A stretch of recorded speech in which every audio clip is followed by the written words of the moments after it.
Now let's dive deep into this big LGBTQ story for today. I'm Bobby Huynh, and let's queer up the USA view. New survey shows safest LGBTQ cities in America. No Florida city makes even the top 15.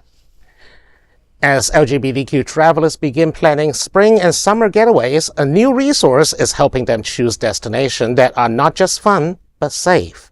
Travel platform Misterb&b has just released its Queer Safety Index, a data-driven ranking of the safest city in America for queer travelers. And notably, no city in Florida makes the top 15.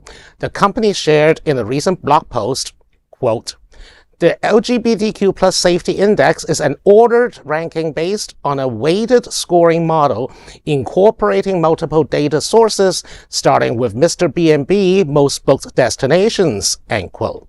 Misterb&b created the index by blending travel trend data with findings from several national organizations. These included the Movement Advancement Project for state-level policies, the Human Rights Campaign's Municipal Equality Index, the ACLU for legislative risk, PFLAG for community support, and FBI statistics on safety and hate crimes. So, where is it safe to go? According to the index, the top 5 safest U.S. cities for queer travel are San Diego, Portland, San Francisco, Seattle, and Chicago, which earned the number 1 spot.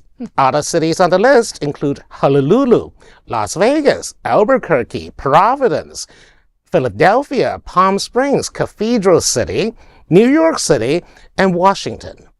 Meanwhile, popular LGBTQ vacation spots like Miami and Fort Lauderdale in Florida did not make the cut, reflecting growing concerns about state policies and safety.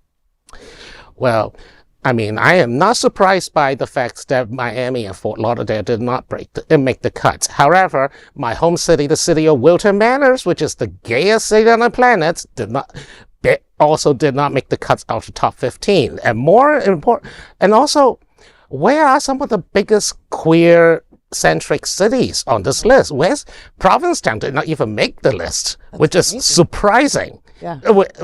Provincetown is like the gay mecca. It's the Maybe it's not technically. And also my previous hometown of Boston is not on it, which is also surprising. It's extremely queer positive. And but on the other hand, I understand that Florida, state policies of Florida is the one that probably dragged down all our ratings with don't say gay, drag bans, book burning. Right. It's not exactly some of the areas outside of immediate Fort Lauderdale and downtown Miami is not necessarily what I would call the most progressive areas. Well, that's one way to look at it, because, they only listed 30 cities, and the fact is that Boston did not get mentioned, but many Florida cities actually did, yes, which I think is positive. As the former editor-in-chief of a Providence, Rhode Island LGBTQ magazine, I want to say congratulations to Providence for being in the top 10. I think that's a very fair and accurate assessment, and I completely understand why Boston's not in it as a Providence-Boston rivalry. I would say the ACLU, well, obviously there were lots of organizations that were in on it, if you will, in terms of choosing the safest cities. But let's not forget, we didn't make the top 15, but at 18 was Tampa, 19 Wilton Manors, and then we still had Fort Lauderdale, Miami. They were still on the list, guys. In the 20s. But they were in the top, like 18 through 23, I think, were all Florida cities.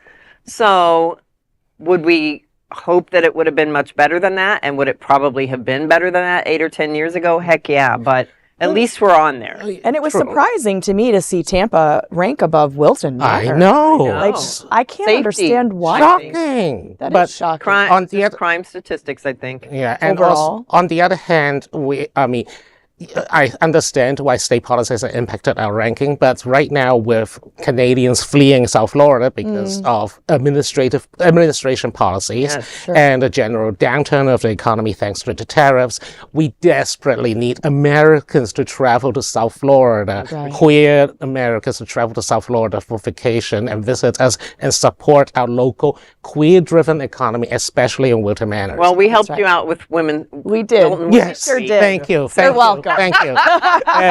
But also, point, Yvonne. I have one thing. Cathedral City is basically like a subset of like Los Angeles metropolitan area. Which the Palm Springs, isn't Cathedral No. City is Near. right next and Palm to Springs Palm is on the Springs. list also. Yeah, which is weird. Like, why not LA? Right. But whatever. Yeah. All right. And not St. Pete, but Tampa. Yeah, That- St. Right? Pete is Because yeah. the neighborhood is in St. Pete, I right? love St. Pete. Anyway, I went there once with my husband. It's actually really cute, Yeah, quaint. It is. That is a big LGBTQ story for today. There's no other queer nonprofit media platform like this in the entire world. Support our LGBTQ stories by subscribing and sharing queer